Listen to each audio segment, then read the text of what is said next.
नमस्कार, जय माता दी। अगर आप किसी भी एग्ज़ाम की प्रिपरेशन कर रहे हो इंडिया में, कोई भी गवर्नमेंट एग्ज़ाम है, तो उस सारे एग्ज़ाम्स की प्रिपरेशन का एक बेसिक स्ट्रेटजी होती है। आज मैं आपसे यहाँ पे वही स्ट्रेटजी को डिस्कस करने वाला हूँ। इनिशियली जब मैंने गेट एग्ज़ाम की प्रिपरेशन की, उस टाइम पे मेरी स्ट्रेटजी गलत थी, तो जिस वजह से मेरा गेट में रैंक थोड़ा पीछे आया।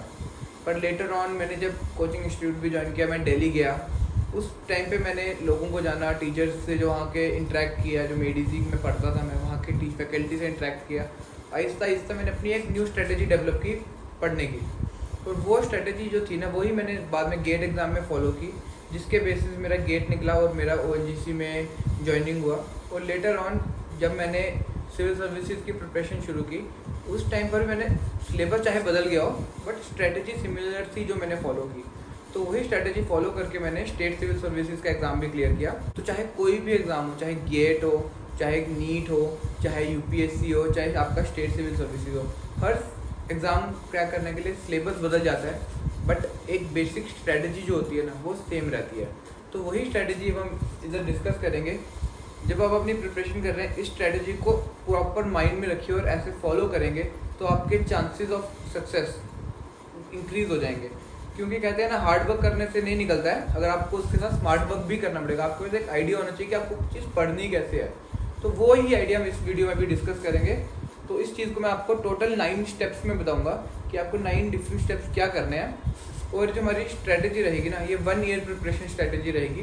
तो चलो बिना फालतू की बातें किए अपना डिस्कशन को स्टार्ट करते हैं, और मैं आपको वो 9 स्टेप्स बताता हूँ जो आपको फॉलो करने हैं अपनी प्रिपरेशन में। और मैं इस वीडियो को जनवरी टू जनवरी लेके चलूँगा, आप अपने एग्ज़ाम के हिसाब से इसको चेंज कर सकते हैं। तो जो सबसे पहला हमारा रहेगा ना, स्टेप 1, जो हमारा स्टेप 1 रहेगा, वो रहेगा know your syllabus. Know your syllabus. आपको सबसे पहले तो जिस भी एग्ज़ाम की स्टार्ट कर रहे हैं ना प्रिपरेशन, एकदम से कूद मत जाइए एग्ज़ाम की प्रिपरेशन में। सबसे पहले अपना सिलेबस को जानिए कि आप पढ़ने क्या वाले हैं। उसके लिए सबसे बेस्ट जरिया है डाउनलोड। डाउनलोड करिए अपना सिलेबस, जो ऑफिशियल नोटिफिकेशन है उस एग्ज़ाम का, वहाँ से। अगर मान लीजिए आप गेट का पढ़ रहे हैं, गेट की प्रिपरेशन कर रहे हैं, तो गेट का सिलेबस जो आपके ब्रांच का है उसको डाउनलोड करिए। अगर आप UPSC का कर रहे हैं तो UPSC का सिलेबस डाउनलोड करिए। अगर आप स्टेट PSC का पढ़ रहे हैं तो स्टेट PSC का सिलेबस को उसकी वेबसाइट से डाउनलोड करिए। फिर एक बार उसको डाउनलोड करके उसका प्रिंट ले लीजिए प्रॉपरली, और प्रिंट लेके ना पॉइंट वाइज पॉइंट, हर पॉइंट को अच्छे से समझिए। उसको समझने के 2 तरीके हैं। सबसे पहला हो गया YouTube, दूसरा हो गया बुक्स। ये 2 तरीके हैं आपको अपने सिलेबस को अच्छे से जानने के लिए। इस चीज़ में आप से कम 3 से 4 दिन दे सकते हैं। बहुत आराम से पेशेंटली इस चीज़ को जानिए। जैसे आपका मान लो फर्स्ट पॉइंट है, उसके अंदर सब हेडिंग्स होती हैं। हर हेडिंग का जो कीवर्ड होगा ना, उस कीवर्ड को YouTube पे सर्च करिए, और उस चीज़ को उसको बुक्स में भी पढ़िए। ठीक है, एक बार आप YouTube में सर्च करेंगे, बुक्स में पढ़ेंगे, और 3 to 4 A4 साइज शीट्स ले लीजिए। उसमें इस चीज़ को लिखिए कि आप उसका है क्या, उसकी जस्ट डेफिनेशंस पढ़िए आहिस्ता आहिस्ता। जैसे तो मान लीजिए मैं आपको उसका एक एग्जांपल दे देता हूँ कि समझ लिए आप UPSC की प्रिपरेशन कर रहे हैं, तो UPSC में मान लीजिए GS1 होता है। ठीक है, आप YouTube पे जाइए और YouTube में जाके लिखिए GS1 सिलेबस एक्सप्लेन। आपको बहुत सी वीडियोस मिल जाएंगी जो आपको GS1 का सिलेबस को एक्सप्लेन कर रही हैं। तो इन एक्सप्लेनेशंस को देखिए, वो आपको पॉइंट वाइज पॉइंट, हर पॉइंट को एक्सप्लेन करते हैं। बहुत 3-4 वीडियो देखिए और सिलेबस शीट्स में ही उसको मार्क करते जाइए कि हाँ इसका ये मतलब, इसका ये मतलब है।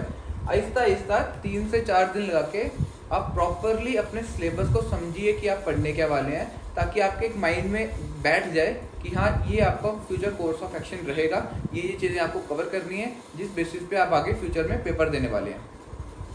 और अगर आप बुक से पढ़ रहे हैं तो मान लीजिए आप गेट का पेपर दे रहे हैं, आपको स्ट्रेंथ ऑफ मटेरियल गेट में आता है, मैकेनिकल का ऑप्शन से आप बता रहा हूँ।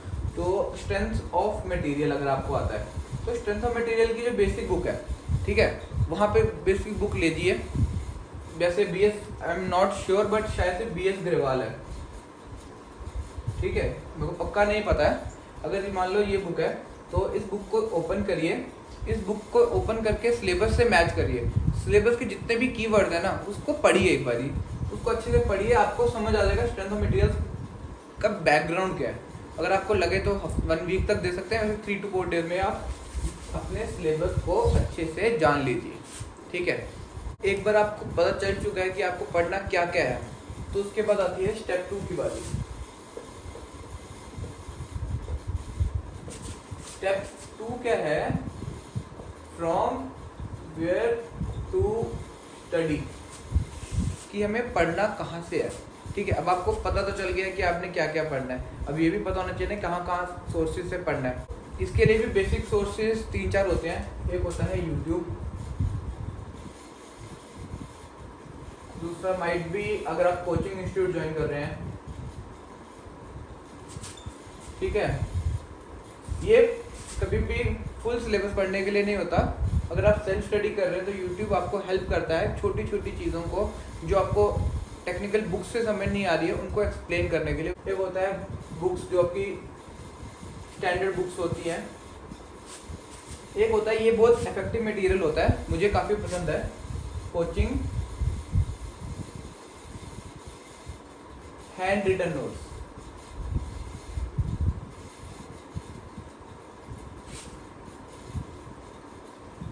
ये काफ़ी इफेक्टिव मटेरियल होता है जो अच्छे कोचिंग इंस्टीट्यूट्स होते हैं। इवन दो आप कोचिंग इंस्टीट्यूट मत जाइए, मैं नहीं बोलता हूँ कोचिंग इंस्टीट्यूट जाइए, और उसके हैंड रिटन नोट्स को एक बारी परचेज कर लीजिए, जो शायद आपको उस कोचिंग इंस्टीट्यूट के बाहर किसी भी फोटोस्टैट वाली कॉपी से मिल जाएंगे। जो टॉपर्स के नोट्स होते हैं वो आपको ईजिली अवेलेबल होते हैं। तो इसको जब आप लेके जाते हैं ना, ये एक हमारा बेसिक सोर्स ऑफ मटेरियल बन जाता है, क्योंकि जो कोचिंग वाले होते हैं वो आपको सिलेबस से बाहर कभी नहीं पढ़ाते। तो ये आपका एक बेसिक स्टैंडर्ड मटेरियल बन जाता है जिसको आप रेफर कर सकते हैं कभी भी तैयार करने के लिए। अगर आप गेट के लिए कर रहे हैं स्पेसिफिकली, तो गेट के लिए तो मैं आपको बोलूँगा ये बहुत ज़्यादा इफेक्टिव है। इससे आपको ज़्यादा बाहर जाना भी नहीं है, इन चीज़ों को भी आपको बहुत कम कवर करना है। ये करिए और इसके आगे जो मैं फर्दर स्टेप्स बताऊंगा उन चीज़ों को फॉलो करिए, वो भी मोर देन इनफ है आपको गेट में एक अच्छा रैंक लाने के लिए। बट अगर आप यूपीएससी या स्टेट पीएससी के लिए कर रहे हैं तो उसके लिए ये सफिशिएंट नहीं रहता, उसके लिए आपको स्टैंडर्ड बुक्स और यूट्यूब में आपको जाना पड़ेगा अगर आप सेल्फ स्टडी कर रहे हैं। और जो कोचिंग वाला पार्ट है ना, इसको मैं नेक्स्ट पार्ट में कवर करूंगा। तो अगर आप सेल्फ स्टडी कर रहे हैं तो आपके लिए बुक्स इंपॉर्टेंट हो जाती हैं। सबसे पहले एक लिस्ट बनाइए कि आपको कौन कौन सी बुक्स रिक्वायर्ड होगी फ्यूचर में इस एग्ज़ाम का प्रिपरेशन करने के लिए। मान लीजिए अगर आप यूपीएससी की प्रिपरेशन कर रहे हैं तो इसके लिए आपको चाहिए बुक पड़ी होगी, आर्ट एंड कल्चर होगा। आर्ट एंड कल्चर में आपको चाहिए होगी नितिन सिंघानिया, नितिन सिंघानिया। ऐसे आपको अगर मान लो मॉडर्न है, मॉडर्न के लिए आप स्पेक्ट्रम यूज करते हैं बंदे। ये स्टैंडर्ड बुक्स देखिए, मैं आपको बुक्स नहीं बताऊंगा कौन कौन सी चाहिए क्योंकि ये कॉमन स्ट्रेटेजी है हर एग्जाम के लिए। बट मैं आपको ये बता दूंगा कि ये जो बुक्स हैं इनका आप कभी भी कोरा पे, हाँ एक ऑप्शन आता है कोरा, कोरा पे, कोरा को भी बहुत इफेक्टिवली यूज कीजिए। तो बुक्स कौन सी पढ़नी है आपको या आपको कौन कौन सा चीज़ें स्टडी मटेरियल फॉलो करना है, स्टैंडर्ड बुक्स जो होती हैं उनके आंसर्स आपको कोरा पे मिल जाएंगे। इजीली आपको सारी स्टैंडर्ड बुक्स के नाम पता चल जाएंगे, आपको कौन कौन सी बुक से किस किस चीज़ को कवर करना है। और मेरा कहना है कि कभी भी इससे ज़्यादा बाहर मत जाइए, एक्स्ट्रा फालतू की चीज़ें मत पढ़िए। मान लो आप मॉडर्न के लिए कोई XYZ बुक पढ़ते हो क्योंकि उससे पहले कभी क्वेश्चन आ चुका है, तो ज़रूरी नहीं है उससे फिर से क्वेश्चन आएगा।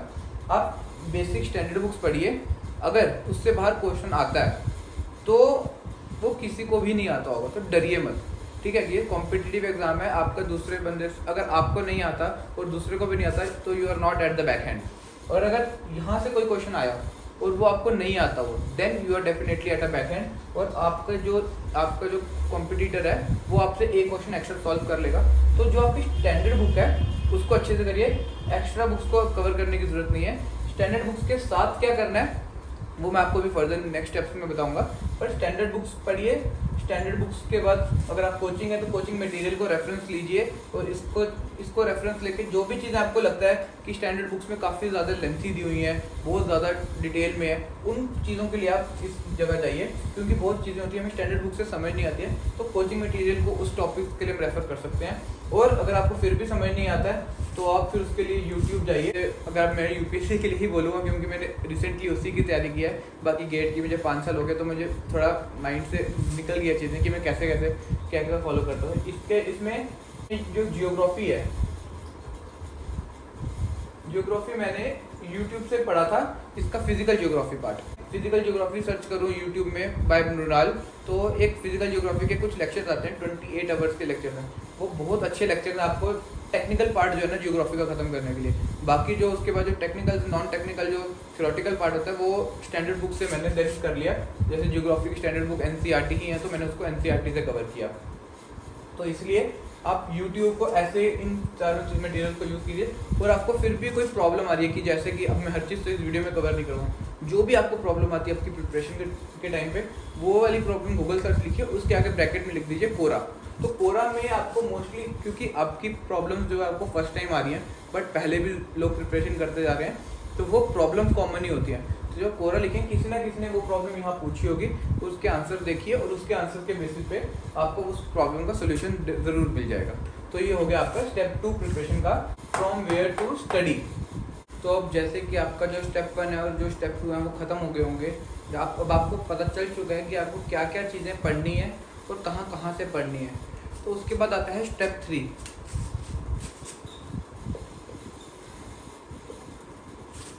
ये होता है प्रॉपर टाइम डिस्ट्रीब्यूशन। अब आपने अपना आगे वाला नेक्स्ट 1 ईयर को प्रॉपरली टाइम डिस्ट्रीब्यूट करना है कि कितना टाइम किस चीज़ को देगा। इस चीज़ के लिए मैं आपको आपके जो नेक्स्ट 1 ईयर को 2 पार्ट में डिवाइड कर दूंगा। तो ये होता है, एक होगा जैन से लेकर सितंबर का 9 मंथ्स होंगे जिसमें, और दूसरा होगा अक्टूबर से दिसंबर का, इसलिए होंगे 3 मंथ्स। जो एक बार आपने इसको इनटू टाइम्स में डिस्ट्रीब्यूट कर दिया, अब आपको इसके अंडर अपना पूरा सिलेबस कवर करना है। और ये पार्ट मोस्टली रिवीजन के लिए होना चाहिए क्योंकि लास्ट के 3 मंथ्स हैं, ये आपका इंपॉर्टेंट टाइम है। पेपर से जस्ट 3 मंथ्स पहले का टाइम बहुत क्रूशियल टाइम होता है, सबसे इंपॉर्टेंट टाइम है। अब आपको जो पहले 9 मंथ्स हैं वो कैसे कवर करना है वो मैं बताता हूँ। इसके लिए आपको 2 टाइम टेबल बनाने हैं, 2 टाइम टेबल। जो आपका पहला टाइम टेबल होगा ना, वो होगा पूरे 9 मंथ्स का, जिसमें आप पूरा का पूरा सिलेबस को डिवाइड करेंगे कि आप कैसे कैसे प्रोसेस को फॉलो करके अपना सिलेबस कैसे कंप्लीट करेंगे इन 9 मंथ्स में। फर्स्ट मंथ में मान लो आप हिस्ट्री पढ़ोगे, सेकंड मंथ में ज्योग्राफी पढ़ोगे, थर्ड मंथ में एक्स सब्जेक्ट पढ़ोगे, और अगर आप गेट की प्रिपरेशन कर रहे हो तो फर्स्ट मंथ में आप स्ट्रेंथ ऑफ मटेरियल पढ़ोगे, सेकंड मंथ में आप थर्मोडायनेमिक्स पढ़ोगे, थर्ड मंथ में आप प्रोडक्शन पढ़ोगे। तो उस तरीके से आप अपने 9 मंथ्स में आपको सिलेबस को डिवाइड करना है और डिफाइन करना है, एक रफ आइडिया होना चाहिए कि आप कैसे 9 मंथ में आपका पूरा सिलेबस कवर हो सकता है। और जो दूसरा टाइम टेबल है, दूसरा टाइम टेबल होता है 1 मंथ का। ये जो टाइम टेबल होता है ये आपको एग्जैक्टली फॉलो करना है। ये एक रफ आइडिया है, ये एक आपको एग्जैक्ट आइडिया है। ये टाइम टेबल को आप पर डे बनाओगे, जैसे 1 2 3 4 5 ऐसे 1 से लेकर 31 तक लिख दीजिए। 1 डेट को आपने क्या करना है वो प्रॉपरली मेंशन करिए कि आप फर्स्ट को क्या पढ़ेंगे, सेकंड को क्या पढ़ेंगे, उसको आपको फिर फॉलो करना है। ये जो टाइम टेबल है ना, ये बहुत इंपॉर्टेंट चीज़ होती है, इसको फॉलो करना। अगर आप इस चीज़ को फॉलो कर रहे हैं, आपका प्रॉपर टाइम पे तभी सिलेबस खत्म हो पाएगा। अगर आप इसको पेंडिंग रख लेते हैं तो फिर आपका टाइम पे सिलेबस नहीं खत्म हो पाएगा। तो उतना ही टाइम टेबल बनाएं जितना फिजिबल है, जितना आप कवर कर सकते हैं। ऐसे अपने आप को सुपरमैन समझ के बहुत बड़ा टाइम टेबल नहीं बना लीजिए, फिजिबल बनाएं। और ऐसा भी नहीं है कि कम बनाएं, जितनी आपकी कैपेसिटी है उससे थोड़ा सा ज़्यादा ही बनाएं ताकि आप अपने आप को पुश कर सकें। क्योंकि अगर आपको नेशनल लेवल का कोई एग्जाम क्लियर करना है तो अपने आप को अपनी बेसिक लिमिट से पुश करना पड़ेगा। तो अपनी बेसिक लिमिट से थोड़ा ऊपर हो बट फिजिबल हो, जो आप सक्सेसफुली पूरा कर सकें। ये होता है नेक्स्ट 1 मंथ का टाइम टेबल। हाँ, जब आप टाइम टेबल बना रहे हैं, मान लो आप फर्स्ट टाइम पढ़ रहे हो तो आपको पता नहीं है कि आपको कितना टाइम उस चीज़ को कवर करने में लग सकता है। अभी आप न्यू हो इस फील्ड में, तो उसके लिए अगेन आप यूट्यूब और कोरा का मदद लीजिए। मान लीजिए यूट्यूब पे जाइए, आपको फॉर एग्जांपल लक्ष्मीकांत पढ़नी है, ठीक है, लक्ष्मीकांत आपको पढ़नी है, तो आपको पता ही नहीं है अब आप कितनी देर में पढ़ सकते हो। तो यूट्यूब खोलिए, तो यूट्यूब में लिखिए how to read Laxmikanth and number of days, ठीक है। अगर आप ये चीज़ यूट्यूब में सर्च करेंगे ना, किसी और ने ज़रूर की होगी, मैंने भी ऐसे किया था, तो फॉर एग्जाम्पल लक्ष्मीकांत को 15 डेज लगने चाहिए आपको एक बारी स्टार्टिंग से एंड तक पढ़ने के में। पर बहुत चीज़ें ऐसी होती हैं जो हमें स्टैंडर्ड बुक से छोड़नी होती हैं, हम हर चीज़ नहीं पढ़ते। जैसे कि अब हम आर्ट एंड कल्चर का देख लें, नितिन सिंघानिया, उसका 50 से 60% पार्ट ही इंपॉर्टेंट है, रेस्ट 40% बुक वेस्ट है जो हमें नहीं पढ़नी है, जो हम टोटली छोड़ सकते हो। तो वो चीज़ आपको ऐसे ही सर्च करके मिलेगी, वो आपको यूट्यूब पे, अगर आप नीट की भी तैयारी कर रहे हो तो आपको यूट्यूब में जिस भी बुक का नाम सर्च करोगे, कोई ना किसी ने आपको उसका एक्सप्लेन किया होगा, कैसे पढ़नी है, क्या क्या चीज़ें पढ़नी है, कौन सी टॉपिक को कितना टाइम देना चाहिए, कितनी देर में बुक खत्म होनी चाहिए। आपको प्रॉपरली वीडियो 2-3 देखिए, आपको समझ आ जाएगा वो कैसे कवर करनी है। एक बार आपने वो वीडियो देख लिया, फिर उसके हिसाब से इस टाइम टेबल को बनाइए। हाँ, अगर थोड़ा ऊपर नीचे हो जाता है तो कोई इतना प्रॉब्लम नहीं है, पर कोशिश कीजिए आपने जितना टाइम टेबल बनाया उससे जल्दी ही खत्म हो, उसके बाद नहीं खत्म होना चाहिए, क्योंकि फिर अगर लेट हो जाए तो आप पे प्रेशर बढ़ना इंक्रीज हो जाए। आपका 1 मंथ वाला टाइम टेबल है ना, ये आपको रेगुलर हर मंथ के बाद अपडेट करना है। जब 1 मंथ का टाइम टेबल अचीव हो जाए उसके बेसिस पे नेक्स्ट मंथ का बनाना है। ऐसे आपको पूरे 9 मंथ तक ये चीज़ प्रोसेस को फॉलो करना है। तो एक बार आपका स्टेप 3 कंप्लीट हो जाता है, उसके बाद आ जाता है आपका स्टेप 4 है।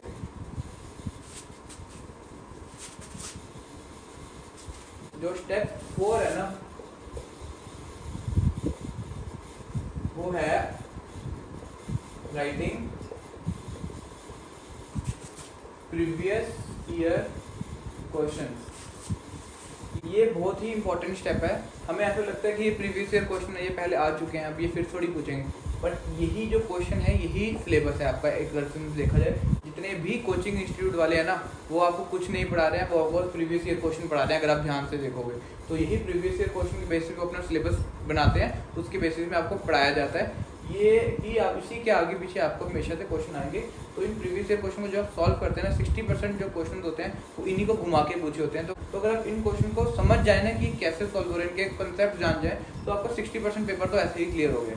ठीक है, तो प्रीवियस ईयर क्वेश्चन आपको एक बार नहीं सॉल्व करने, कम से कम 3 से 4 बार आपको प्रीवियस ईयर क्वेश्चन सॉल्व करने हैं। और ये कब करने हैं, जैसे जो ये वाला स्टेप 4 है, ये आपको चलेगा जो 9 मंथ वाला पीरियड है।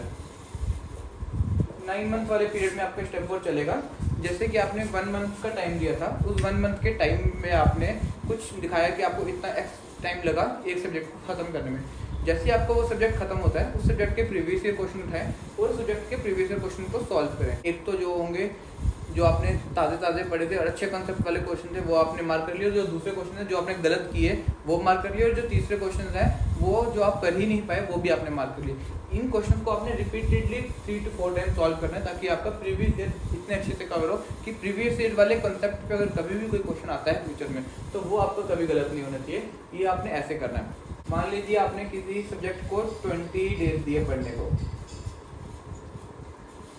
इस 20 डेज में से आपने जो 15 डेज है वो पहली बार ही पढ़ने में लगाए। अभी आप खाली जर्नल बुक पढ़ रहे हो, अभी आपको कुछ नहीं पता है कि आपने क्या पढ़ा है, क्योंकि बस सिलेबस के हिसाब से नहीं पढ़ा, बुक में बहुत कुछ होता है, बहुत एक्स्ट्रा डाटा होता है। इसके बाद आप करो प्रीवियस ईयर क्वेश्चन सॉल्व। अगर आप यूपीएससी की तैयारी कर रहे हो तो प्री के भी करो, मेंस के भी करो। आपके मैक्सिमम क्वेश्चन गलत ही होने वाले हैं, क्योंकि आपकी पहली बार था, आपने अब तक इतना भी आपने ग्रास्प नहीं कर पाया नॉलेज को।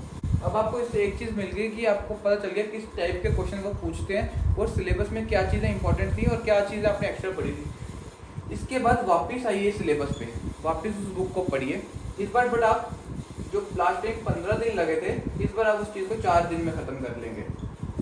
बट इस बार आप वो चीज़ों पे ज़्यादा फोकस करेंगे जो प्रीवियस ईयर क्वेश्चन में आई थी, और जो आपके सिलेबस के लिए मोर रेलेवेंट है उसको आप ज़्यादा अच्छे से टाइम दोगे, और जो कम रेलेवेंट चीज़ें उसको शायद से कम टाइम दोगे। अब आप पढ़ने लगे हो कॉम्पिटिटिव एग्जाम के पॉइंट ऑफ व्यू। जो आपने पहले 15 दिन पढ़े वो आप खाली नॉलेज गेन करने के लिए पढ़ा है, उसके आपने प्रीवियस ईयर क्वेश्चन दिए। उसके बाद जब आपने फिर से उस बुक को पढ़ा, अब आपने उसको कॉम्पिटिटिव एग्जाम के व्यू पॉइंट से पढ़ा है, और अब आपको पता है जो आप वही चीज़ पर ज़्यादा फोकस कर रहे हो जो पेपर में आ चुकी है या आ सकती है। हाँ, एक और चीज़ आपको बता दूँ, आपको वही प्रीवियस ईयर क्वेश्चन सॉल्व करने हैं जो सिलेबस चेंज होने के बाद आए हैं। मान लो अगर आप यूपीएससी की प्रिपरेशन कर रहे हैं तो 2013 के बाद सिलेबस चेंज हुआ, तो 2013 के पहले वाले क्वेश्चन पे कम फोकस करना है, 2013 के बाद वाले क्वेश्चन पे ज़्यादा फोकस करना है। पर अगर आप गेट की प्रिपरेशन कर रहे हैं तो गेट में 2000 में सिलेबस चेंज हुआ था गेट का, मैकेनिकल का। पहले थियोरेटिकल क्वेश्चन ज़्यादा आते थे, बाद में न्यूमेरिकल आना शुरू ज़्यादा हो गए। तो गेट का अगर कर रहे हो तो 2000 के बाद वाले आपको क्वेश्चन पे ज़्यादा फोकस करना है, 2000 से पहले वाले पे बहुत कम फोकस करिए। एक बार जब आपका स्टेप 4 भी खत्म हो जाता है तो बारी आती है स्टेप 5 की। ये जो स्टेप है ये भी 9 मंथ्स में ही फॉलो करना है, ठीक है। ये है राइटिंग टेस्ट।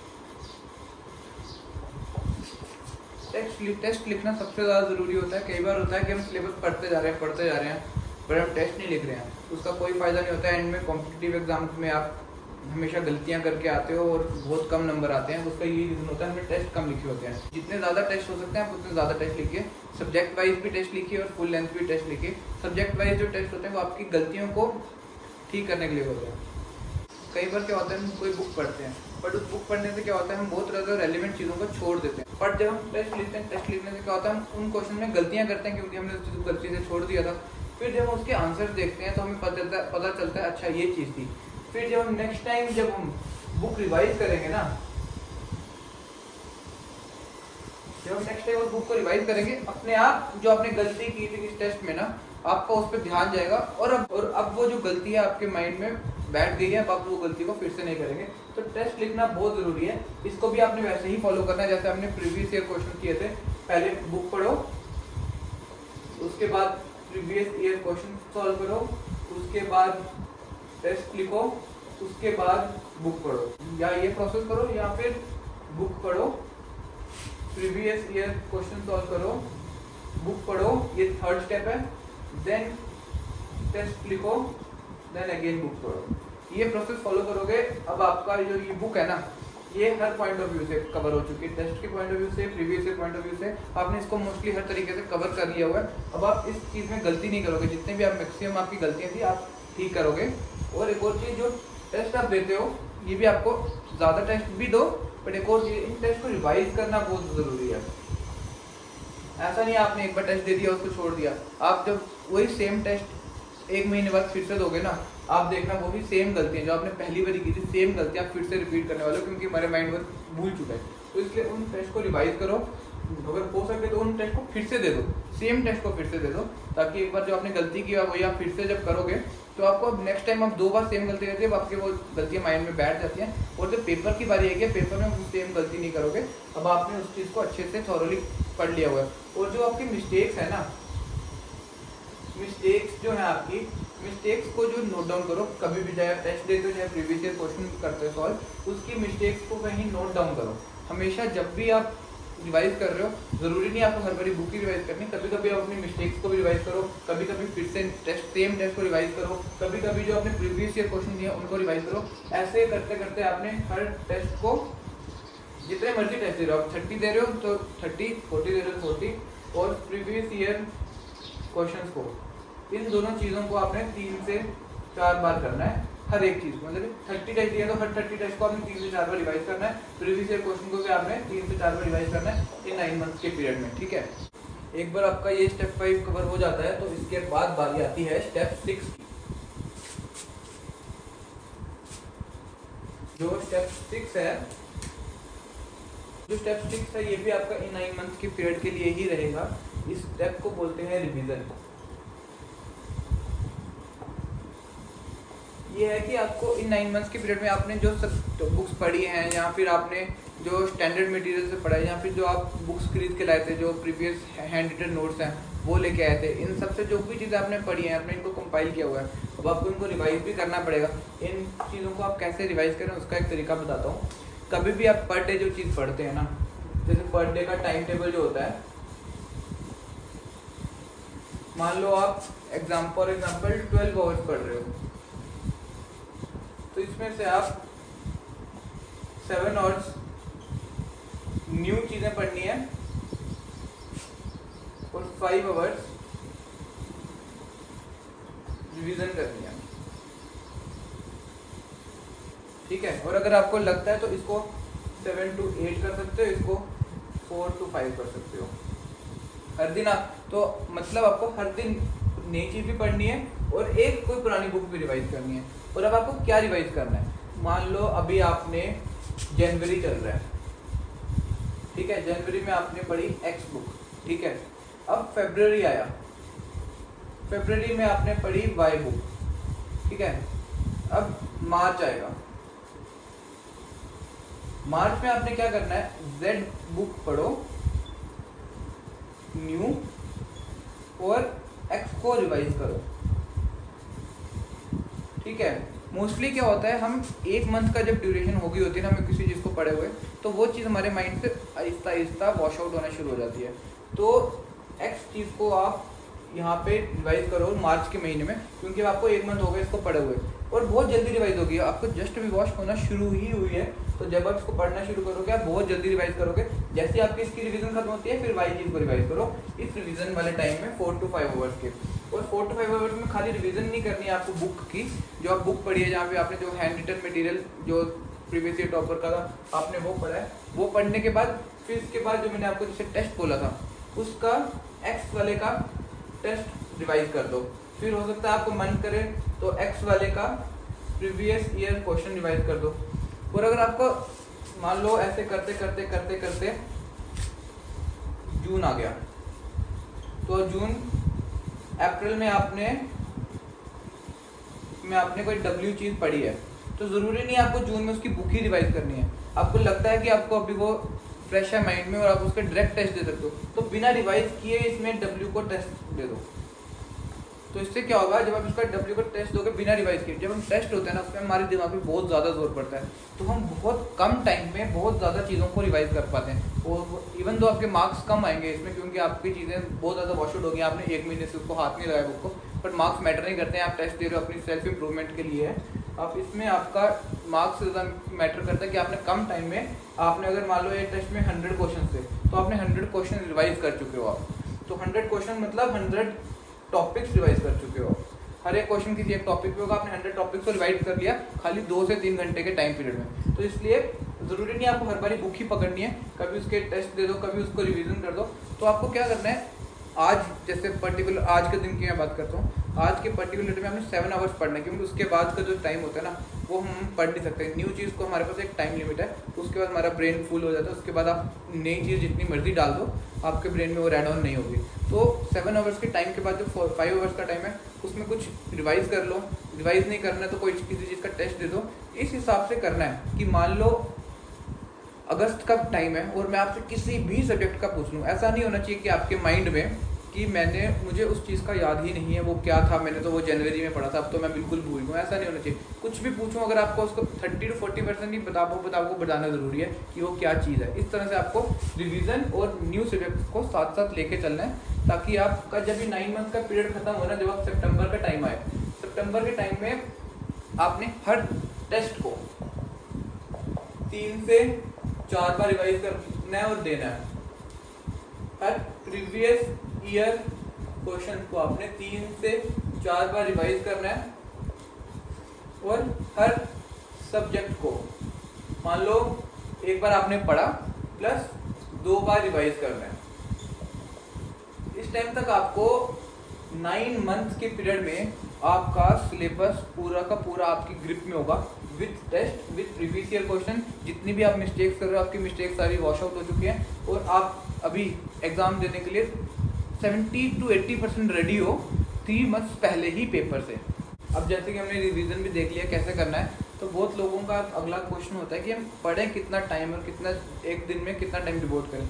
जैसे कि मैंने आपको बताया कि 12 आवर्स अगर आप पढ़ रहे हैं ये आइडियल टाइम होता है मोस्टली। अगर आप जॉब नहीं कर रहे हैं और आप सेल्फ स्टडी करना चाहते हैं, 12 आवर्स एक आइडियल टाइम है। तो 7 स्टेप यही होगा, how much hours to study.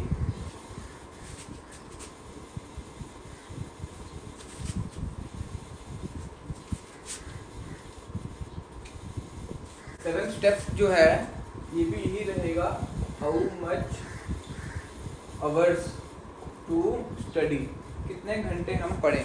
तो अगर आप जॉब नहीं कर रहे हैं, अगर आप सेल्फ स्टडी कर रहे हैं, मेरे अकॉर्डिंग सबका अपना अपना होता है, कुछ लोग बोलते हैं कम पढ़ो कुछ, मेरे अकॉर्डिंग ऑप्टिमम टाइम है 12 आवर्स। आप इतना टाइम पर डे डिवोट कर सकते हैं, बट ये सब न्यू सब्जेक्ट को नहीं करना है। कुछ टाइम न्यू सब्जेक्ट को देना है और कुछ टाइम पुराने को रिवीजन को देना है, जैसे कि मैंने आपको पिछले वाले अपने पॉइंट में समझा दिया है। और अगर आप जॉब कर रहे हैं तो जॉब के साथ जितना मैंने अपना ऑब्जर्व किया, जिस दिन जॉब सैटरडे संडे छुट्टी होती है उस दिन इतना करें, और जिस दिन वर्किंग डे है उस दिन आप 5 to 6 आवर्स निकाल सकते हैं।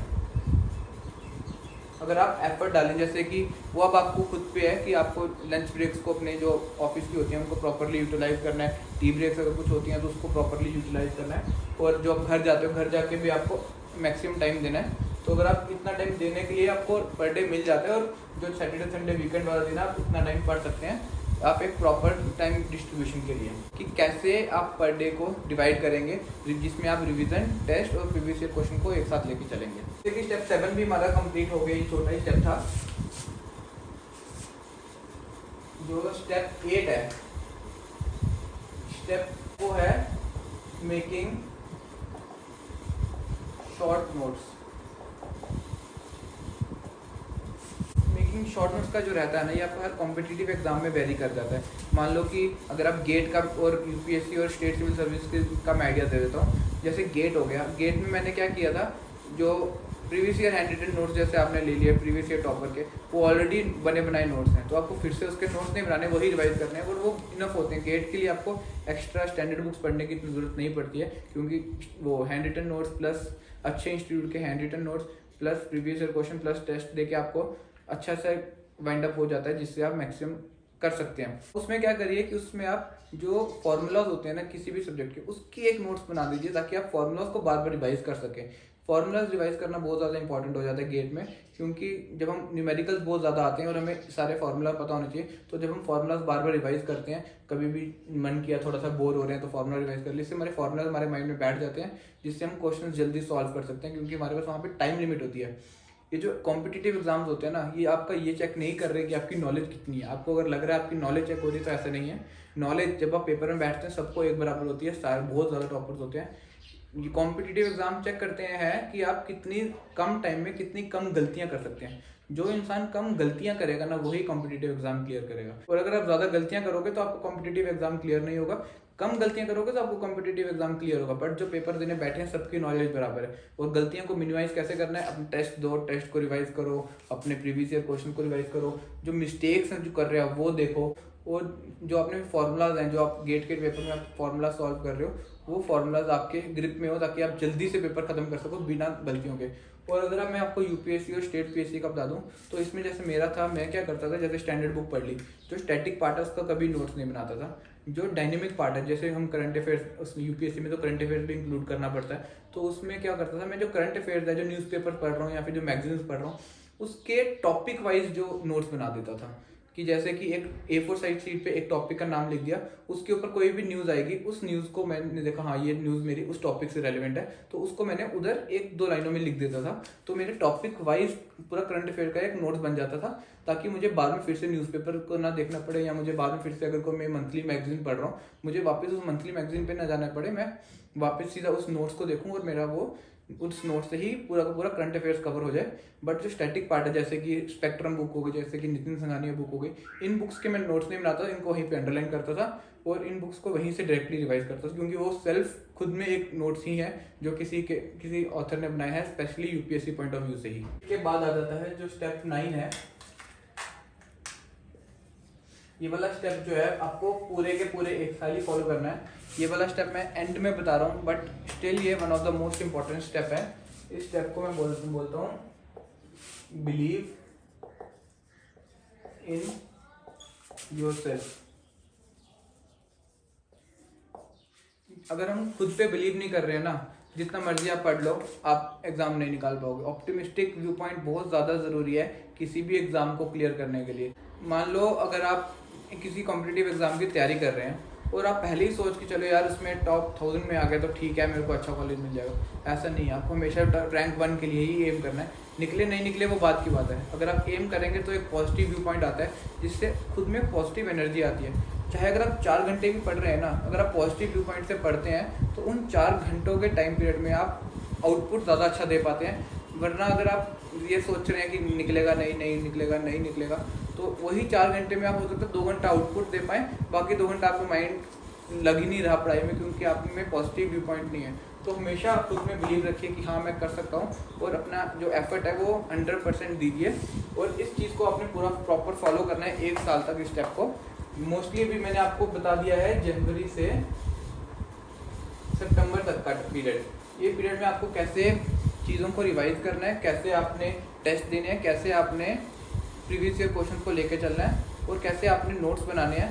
इन चीज़ों से मैंने आपको यहाँ तक कवर कर दिया है। सितंबर तक आपके नोट्स भी रेडी हो जाएंगे, टेस्ट भी दे दोगे, आपको एक अच्छे से अपने ऊपर कॉन्फिडेंस हो जाएगा कि हाँ मैं कंपटीशन निकाल सकता हूँ। उसके बाद आता है अक्टूबर से लेकर दिसंबर तक का पीरियड। ये जो पीरियड है ये पीरियड होगा आपका रिवीजन का। मान के चलिए आपको 1 जनवरी को आपका पेपर है, तो ये प्रॉपर जो 3 मंथ्स रहेंगे ना, ये आपके रहेंगे रिवीजन के, प्रॉपर फुल रिवीजन करने के लिए आपने क्या क्या चीज़ें पढ़ी थी। और ये वाला पीरियड मैं अब आपको नेक्स्ट वीडियो में बताऊंगा।